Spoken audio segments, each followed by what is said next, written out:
cidadão. Estamos aqui mais uma vez no Fractal Revisa. Hoje nós vamos estudar a corrente elétrica. Pessoal, a corrente elétrica faz parte do início da eletrodinâmica. A eletrodinâmica é a parte da eletricidade que estuda os fenômenos elétricos com cargas em movimento. E o primeiro conceito que nós definimos para isso é a corrente elétrica. Vem esse conceito da ideia de correnteza, desde fluido, né? Da fluidodinâmica, da correnteza da água, como antigamente pensava que a eletricidade se definia também nesses preceitos dos fluidos, como o fluido da água, tá? Então, a corrente elétrica. Corrente elétrica é um movimento direcionado de cargas elétricas, tá? Devido a uma diferença de potencial. Vamos ao quadro. Olha, corrente elétrica, então, é um movimento direcionado, então aqui não é um movimento qualquer, tá? De portadores de cargas. Lembrando que esses portadores de cargas são os elétrons livres. Se eu pegar lá num átomo, né, a camada de valência, ali eu vou ter, né, os elétrons livres para formar ali o octeto, né? Então, os elétrons livres são os portadores de carga, tá? Tanto positivo como negativo. Devido a uma diferença de potencial. Então, corrente elétrica, movimento direcionado de portadores de cargas devido a uma tensão elétrica diferente de potencial. Olha, nós temos aqui um circuito. O circuito é onde vai percorrer aqui, as cargas vão correr. Circuito seria a trajetória que as cargas vão fazer, tá? A rua que as cargas vão se movimentar. Então aqui eu tenho uma bateria, essa bateria ela produz aqui uma DDP, tá? Nesse caso aqui tem uma chave, aquela chave do interruptor da tomada, que liga e desliga a lâmpada, tá? Aqui a chave está aberta, ou seja, a lâmpada está apagada, porque a DDP aqui era igual a zero, a DDP aqui é igual a zero, não tem DDP. Não tem DDP porque a lâmpada aqui, ó, não vai acender porque a chave está aberta. Então a corrente elétrica aqui é igual a zero, não tem corrente. Não tem corrente porque não tem DDP, porque a chave está aberta. Quando fechar a chave, vai fechar o circuito, aí aqui a DDP vai ser diferente de zero. Então aqui a bateria tem um polo negativo e um polo positivo, tá? E aí vai ter uma corrente elétrica aqui, ó. O I já não vai ser zero mais. Olha, quando a corrente é zero, vamos ver o que acontece lá no fio condutor, aonde os portadores de carga vão se movimentar. Se eu der um zoom aqui, ó, vamos pegar uma lupa aqui e dar uma ampliada aqui. Se eu ampliar o fio, eu vou perceber que os portadores de cargas, na situação em que a chave é aberta, a DDP é igual a zero, os portadores estão em movimento desordenado, sem direção alguma. Então aqui a gente fala que não tem corrente elétrica. Isso até porque diz também que o campo elétrico aqui é zero. Não tem campo elétrico. Quando fecha a chave, estabelece a DDP, aqui vai ter uma DDP, vai aparecer instantaneamente, ou na velocidade da luz, né, quase instantaneamente, vai aparecer aqui um campo elétrico. Aquele campo elétrico que era zero, agora que vai existir um campo elétrico diferente de zero. Esse campo elétrico vai induzir os portadores de carga a se movimentar direcionado. Então, ao fechar a chave, estabelece a DDP, vai ter uma DDP, vai produzir a corrente elétrica, porque vai ter um movimento direcionado de cargas, tá? E aqui a lâmpada vai acender. E a gente percebe que essa lâmpada acende quase instantaneamente, não é porque os portadores foi lá correndo e passou lá, mas é devido à presença do campo elétrico em todo o circuito. Ele vai influenciar todos os portadores de carga. Aí a lâmpada aqui acende, porque vai passar uma corrente elétrica aqui, tá? Olha, aqui é um movimento direcionado, aqui não é um movimento direcionado. Então, é esse movimento que produz corrente elétrica e faz acender a lâmpada, por exemplo. Olha, é importante aqui, pessoal, nós temos movimento direcionado, chamado movimento do sentido real, e movimento direcionado, chamado sentido convencional. O sentido real, os portadores de cargas positiva vai do polo positivo para o polo negativo, do maior potencial para o menor potencial.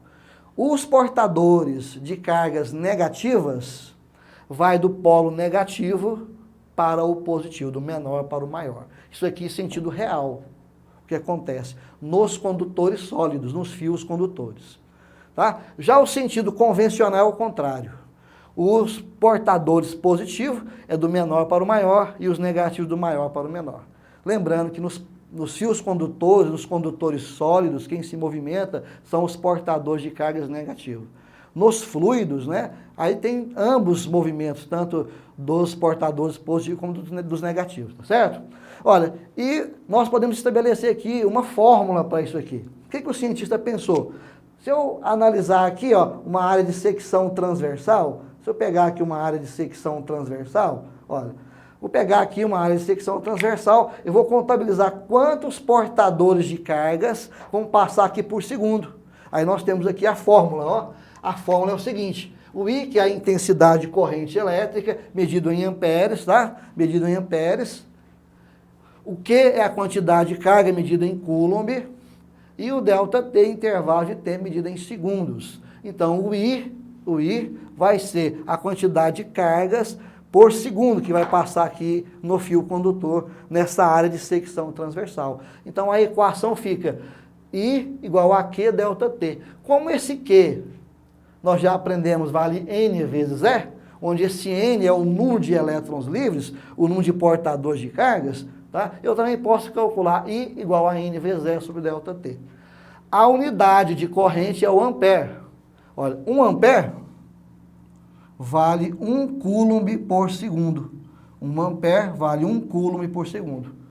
Então, 10 amperes, 10 coulombs de carga por segundo, tá?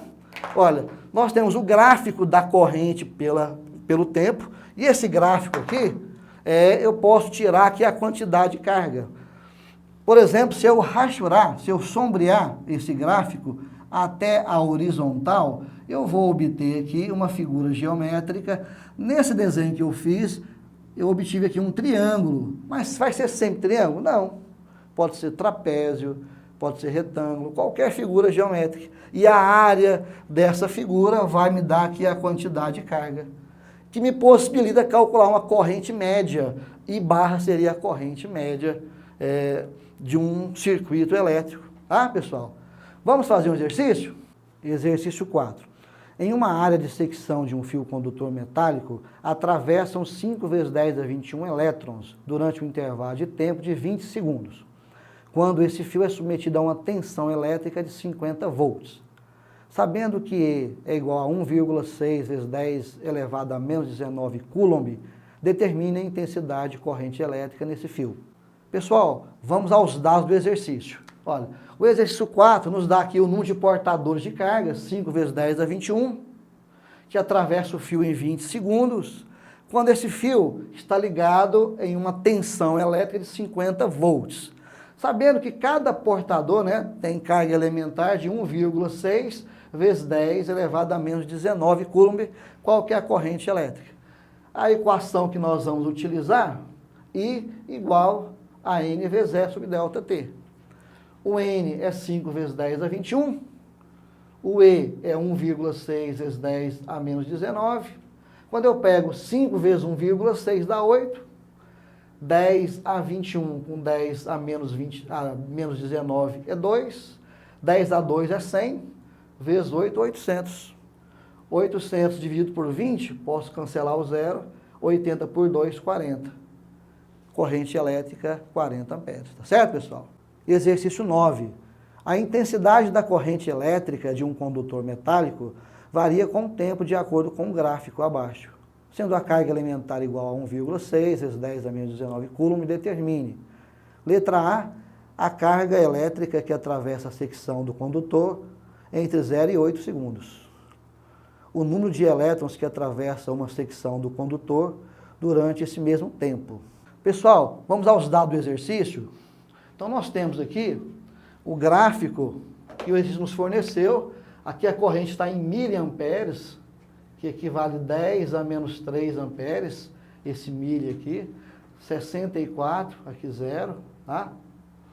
Olha, aqui está constante e cai aqui no 8, tempo segundos. Nós vimos que se eu pegar a área da figura, se eu rachurar isso aqui, ó, se eu rachurar, vai formar uma figura geométrica. Que figura geométrica formou aqui? Formou um trapézio, onde eu tenho aqui dois lados paralelos, aqui seria a base maior, aqui a base menor, e aqui eu tenho a altura, ó, a altura. Tá? A base maior é 8, a base menor é de 4 para 2, é 2, né? Ó, a base menor aqui é 2, tá? A altura é 64. Então a carga que ele pede vai ser igual à área, que é base maior mais base menor, vezes a altura sobre 2. Base maior 8, base menor 2, a altura 64. Tá? Ao fazer as contas, 8 mais 2 dá 10, e 64 por 2, eu posso simplificar, dá 32. 10 vezes 32 dá 320. Não posso esquecer do dá 320 milicoulombs. Olha, aqui não está miliamperes, então aqui dá 320 milicoulombs. Que é só dividir aqui por 1000, que dá 0,32 coulombs, tá? Então nós achamos aqui a letra A, 320 milicoulombs ou 0,32 coulombs. A letra B, ele pediu o número de portadores de cargas, o número de elétrons livres, tá? Se eu pegar Q igual a N vezes 0, olha, vou isolar o N, vou passar o E dividindo, N vai ser Q sobre E. O Q é 0,32, que vai ser 3,2 vezes 10 a menos 1, tá? E o E é 1,6 vezes 10 a menos 19. Se eu faço a divisão 3,2 por 1,6 dá 2. 10 a menos 1 com 10 a menos 19 dá 10 a 18. Então, o número de portadores de cargas é 2 vezes 10 a 18. Tá certo, pessoal?